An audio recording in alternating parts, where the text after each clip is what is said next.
Hello, Assalamu alaikum. This is me, Ms. Najma Sahar Khan from Satkan Education Services. Hope you all are fine. Today I am giving you my 23rd lecture from chapter number 9, Acid and Alkalis. Acid rain. Carbon dioxide from the air dissolves in rainwater to make weak acid. This is a natural process and doesn't harm the environment. The burning of coal and power stations and the increasing number of motor vehicles have serious effect.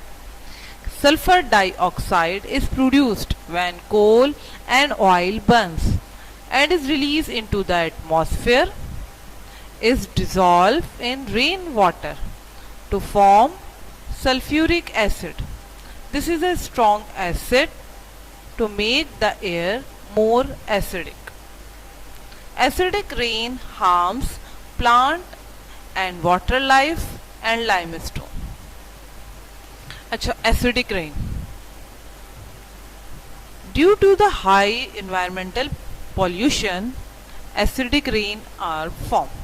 ठीक है ना, जब pollution बहुत ज़्यादा बढ़ जाता है तो जो रेन फॉर्म होती है वो एसिडिक होती है. क्यों? क्योंकि इन्वायरमेंट में हमारे बहुत सारी गैसेस प्रेजेंट होती हैं, लाइक कार्बन डाइऑक्साइड, सही है ना, सल्फर डाइऑक्साइड. अब कार्बन डाइऑक्साइड जो होती है जब वाटर के साथ डिजॉल्व होती है तो वो एक वीक सा एसिड बन जाता है. ठीक है, इसका इतना ज़्यादा इन्वायरमेंट को हार्म नहीं है. ठीक है, लेकिन जब सल्फर डाइऑक्साइड प्रोड्यूस होती है, ठीक है, जो कि कोल और ऑयल को बर्न करने से होती है, रिलीज होती है एटमॉस्फेयर में, वो वाटर के अंदर जैसे जैसे रेन वाटर में डिजॉल्व होती रहती है तो एक स्ट्रॉन्ग एसिड बनता है जो कि क्या कहलाता है, सल्फ्यूरिक एसिड. ठीक है ना, sulphuric acid is a strong acid. ठीक है, it has a harmful effect on the plant life, animal life, water life, और खास तौर पर वो चीज़ें जो कि लाइमस्टोन की बनी हुई होती हैं, मार्बल वगैरह की बनी हुई होती हैं. एक हीटिंग प्रोसेस स्टार्ट हो जाता है. ठीक है, अब जो बर्निंग ऑफ कोल है, कोयला जल रहा है, पावर स्टेशन है, मोटर व्हीकल्स का धुआं, इन सब चीज़ों से ये इन्वायरमेंटल पोल्यूशन क्या होता जा रहा है, डे बाय डे इंक्रीज होता जा रहा है. और एक लेयर जो है हमारे एटमॉस्फेयर पे फॉर्म हो रही है. ठीक है, जो कि पूरी कार्बन डाइऑक्साइड, सल्फर डाइऑक्साइड की लेयर होती है. और जैसे रेन वाटर उसके साथ मिक्स होता है, these gases form a acid. ठीक है, some acid are weak acid and some acids are strong acid like sulfuric acid. Now these are the diagrams which can help you to understand acidic rain effect on the lives. Like that, in this diagram you can see, due to the acidic rain, poor forest health is present. ठीक है ना, क्या मतलब है कि acidic जो rain है वो सॉइल में मिक्स होके उसके न्यूट्रिएंट को क्या कर देती है, किल कर देती है. और वही जो एब्जॉर्प्शन हो रही होती है उसी सॉइल से जो फूड एब्जॉर्ब करते हैं फॉरेस्ट, तो वो उसी तरह से उसके अंदर पूरी उनकी लाइफ में क्या कर देती है, वो डिस्ट्रक्शन प्रोड्यूस कर देती है. बिल्डिंग्स वगैरह को इरोड कर देती है, पेंट को ख़राब कर देती हैं. ठीक है ना, लेक्स वगैरह की लाइफ जो होती है वो उसके अंदर कुछ डेलिकेट से ऑर्गेनिजम्स होते हैं, उनके लिए जो होता है ये एसिडिक रेन जो होती है बहुत हार्मफुल होती है. Now this is another slide in which you can see the effect of acid rain. It has an harmful effect on the plant because acid rain destroy the nutrient in the soil which the plant need to survive. तो आप ये forest देखें, इसकी growth कोई proper growth नहीं है. ठीक है ना, ये इसकी एक पुअर ग्रोथ है क्योंकि इसको न्यूट्रिएंट जैसा मिल रहा है वो भी पुअर न्यूट्रिएंट मिल रहा है. Now these are another harmful effects you can see कि ये देखिए कि effect of the acid rain when the acid rain pollutes lake and stream. ठीक है ना, जब लेक और स्ट्रीम्स को एसिडिक रेन जो है होती है पॉल्यूट करती है तो इस तरह सारे फिश वगैरह जो होते हैं, एक्वेटिक लाइफ जो होती है वो बिल्कुल डिस्ट्रॉय हो जाती है, उनके लिए हार्मफुल है बहुत ज़्यादा. इसके अलावा ये वेजिटेशन एरिया जो होता है, एग्रीकल्चरल लैंड जो होती है, वो सारी जो होती है एसिडिक रेन की वजह से. एसिडिक रेन जो होती है उसकी कॉन्सेंट्रेशन प्लेस टू प्लेस क्या होती है, अलग होती है. ज़रूरी नहीं है हर जगह एसिडिक रेन सेम ही एसिडिटी प्रोड्यूस हो रही हो, पॉल्यूशन पे डिपेंड कर रही है। जहाँ ज़्यादा पॉल्यूशन है, जहाँ ज़्यादा इन्वायरमेंट का ख्याल नहीं रखा जाता, वहाँ पे ये ज़्यादा, जहाँ फिल्टर वगैरह नहीं लगे हुए होते हैं उसके अंदर, इंडस्ट्रीज वगैरह के अंदर, तो वहाँ ये ज़्यादा प्रॉब्लम क्रिएट करता है। और ये सिर्फ यही नहीं, इसके अलावा जितने भी मॉन्यूमेंट्स वगैरह होते हैं, जैसे यहाँ पे कोलोसियम ऑफ द रोम की बात की गई है, बहुत ज़्यादा चीज़ें ख़राब हो जाती हैं due to the acidic rain. Now look at the effect of acidic rain on the Taj Mahal. It is one of the wonder of world which is being damaged by the acidic rain because it is made up of marble, calcium carbonate, and when the acidic rain fall on the calcium carbonate, it highly react the calcium carbonate and make a destruction. Sulfuric acid destruction on a lake. ये एक lake है जो कि पूरी की पूरी destroy हो चुकी है सल्फ्यूरिक एसिड की वजह से, ठीक है ना। ये सारा सल्फ्यूरिक एसिड इसके अंदर जो है वो ऐड हुआ है due to the acidic rain. Indicators.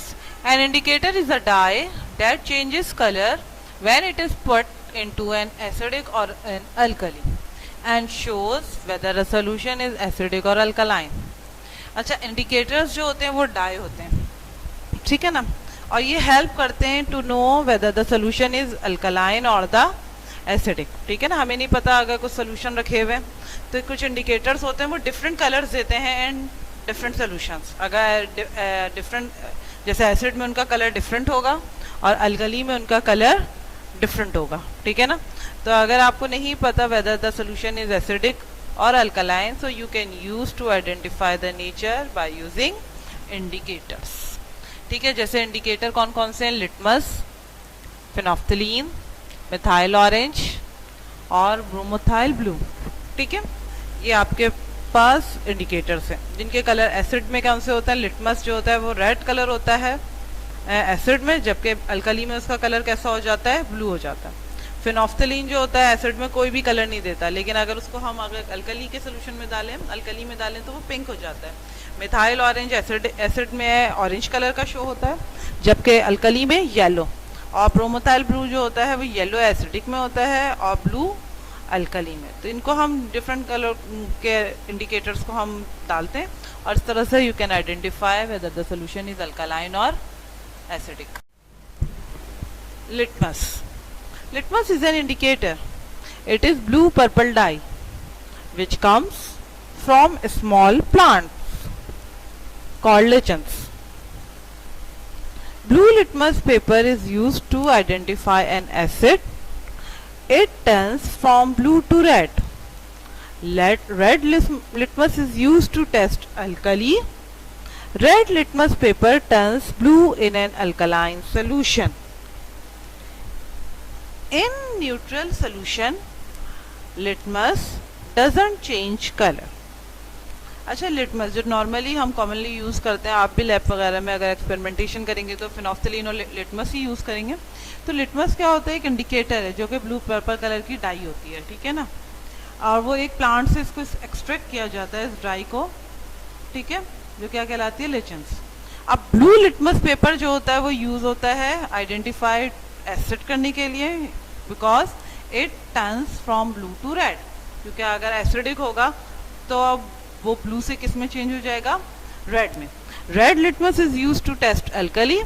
Red litmus paper turns blue in alkaline solution. अब या तो सोल्यूशन अल्कलाइन होगा या एसिडिक होगा या तो वो न्यूट्रल होगा. अब न्यूट्रल सोल्यूशन में लिटमस का कलर चेंज नहीं होता, वो जो उसका ब्लू पर्पल कलर है वो वैसा का वैसा ही, वो एक ब्लूइश पर्पलिश कलर होता है, वो उसका वैसा ही कलर कुछ रहेगा, ठीक है ना. तो ये आइडेंटिफाई करने के लिए है लिटमस टू एसिड बेस और सॉरी अल्कलाइन और a neutral solution. Now look at the litmus indicator which has red color in acidic solution and blue in alkaline solution. Now it is a color chart of a universal indicator. Universal indicator contain a mixture of dye.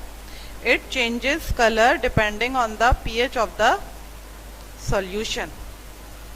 you can see neutral is in the middle having 7 pH. सही है.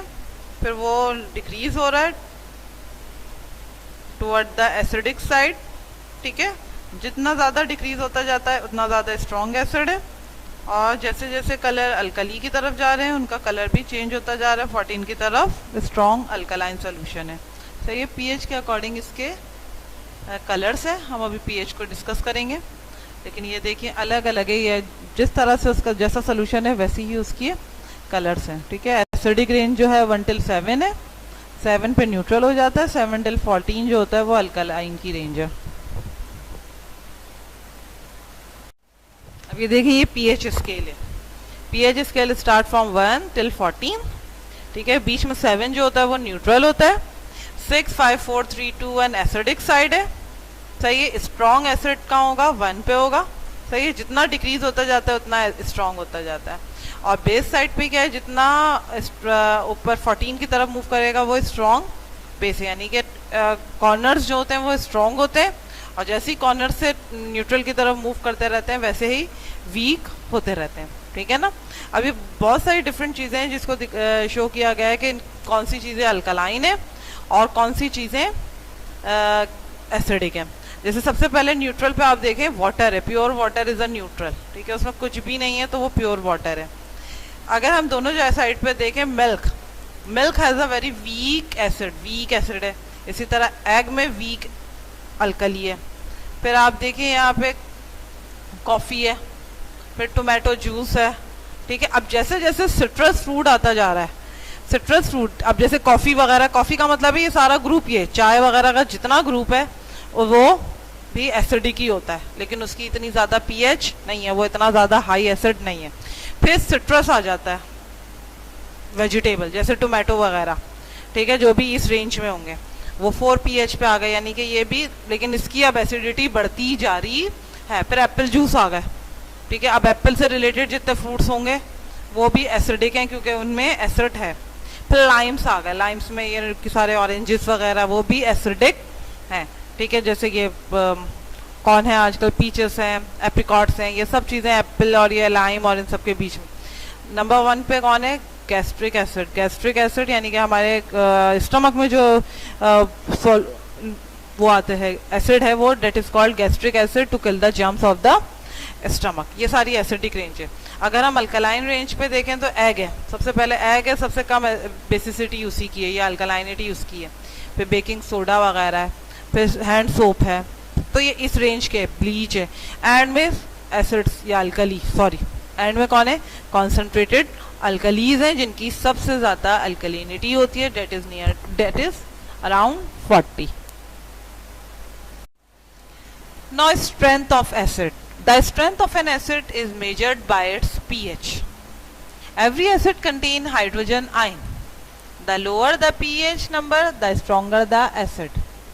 The higher the pH number, the weaker the acid. यही वही एक बात है जैसे अभी pH scale में हमने देखी कि अगर 1 है pH तो वो स्ट्रोंगर एसिड है, और अगर 6 है pH तो वो वीक एसिड है. तो यानी कि pH अगर ज़्यादा है, 6 है फॉर एग्जाम्पल, तो वो वीक एसिड है, और pH अगर कम है जैसे कि 1 तो वो स्ट्रोंगर एसिड है. अच्छा, स्ट्रेंथ जो है यानी कि एसिड की जो स्ट्रेंथ है वो किससे मेजर की जाती है? pH से ही मेजर की जाती है. ठीक है. एसिड में हाइड्रोजन आयन होते हैं. ठीक है. हाइड्रोजन आयन यानी कि अगर उसके अंदर फ्री हाइड्रोजन आयन क्या होते हैं? मूव कर रहे होते हैं. और अल्कली के अंदर OH आयन होते हैं. एसिड में हाइड्रोजन आयन होते हैं और अल्कलीज में OH आयन होते हैं. स्ट्रेंथ किस पे डिपेंड कर रही है? उसकी pH पे. अगर ज्यादा pH है, हायर pH है, वीक एसिड है. लोअर pH है, लाइक 1, स्ट्रॉन्ग एसिड है. The pH scale. The pH scale show how acidic or alkaline solution is. The substance with pH 7 is neutral. Pure water has pH 7. The chemicals with the pH greater than 7 is alkali. The higher the pH, the more alkaline the chemical is. Means the solution of pH 14 is stronger alkaline than pH of 8। वही बात है कि pH जो 7 वाला है वो neutral solution है, 7 के बाद 8 वाला वीक अल्कलाइन है, 9 वाला ज्यादा अल्कलाइन हो जाएगा। इस तरह करते करते सबसे स्ट्रॉन्ग अल्कलाइन सोल्यूशन कौन सा होगा, जो कि 14 वाला होगा। इसी तरह अगर हम दूसरी साइड पे देखें तो 7 के बाद 6 है, वीक एसिड है, और इसी तरह ठीक है। और लेकिन सबसे स्ट्रॉन्गर एसिड कहाँ होगा, 1 pH पे होगा, वहां एसिडिटी बढ़ती जाएगी। Look at the pH chart. 7 is the neutral one. 6, 5, 4, 3, 2, 1 acidic side. 8, 9, 10, 11, 12, 13, 14 are the basic side. Stronger alkaline side or a basic side. अच्छा, 1 is a strong acid, 14 is a strong alkaline. ठीक है, 1 के बाद 2, 3, 4 acidity कम हो रही है, यहाँ पे भी 13, 12, 11, 10 अल्कलाइनिटी जो हो रही है उसकी डिक्रीज हो रही है। ठीक है, अल्टीमेटली दोनों जगह से डिक्रीज होकर आपके पास एक न्यूट्रल कंडीशन आ जाती है। Dilute acid, when acid is mix with large amount of water then it is called diluted acid. Concentrated acid, when acid is mix with a small quantity of water it is called concentrated. Diluted means water ज्यादा है, acid कम है, ये diluted है। ठीक है, concentrated acid जैसे कि यहाँ फ्यूम्स भी निकलते हुए नजर आ रहे हैं, कॉन्सेंट्रेटेड एसिड में हमेशा फ्यूम्स निकलते हैं, इसमें वाटर कम है और एसिड की क्वांटिटी ज्यादा है। The strength of an acid refers to the number of hydrogen ion. Strong acid, the higher the concentration of hydrogen ion the stronger the acid, the lower the concentration of hydrogen ion the weaker the acid, like acetic acid। ठीक है, ये मैंने आपको बात discuss किया। Hydrogen ion जो होते हैं वो आपके स्ट्रेंथ शो करते हैं ऑफ द एसिड। अगर हाइड्रोजन आयन ज्यादा है तो एसिड क्या है, स्ट्रॉन्गर है। जैसे कि सल्फ्यूरिक एसिड में हाइड्रोजन आयन कॉन्सेंट्रेशन बहुत ज्यादा होती है, फ्री हाइड्रोजन आयन कॉन्सेंट्रेशन, तो इसकी वजह से वो स्ट्रॉन्गर एसिड है। हाइड्रोक्लोरिक एसिड भी इसी तरह से। लेकिन अगर हम वीक एसिड की बात करें तो उसमें फ्री हाइड्रोजन जो हाइड्रोजन आयन कॉन्सेंट्रेशन होती है वो कम होती है, that's why they are called weak acid. For example acetic acid. Hope you understand the lecture, thank you.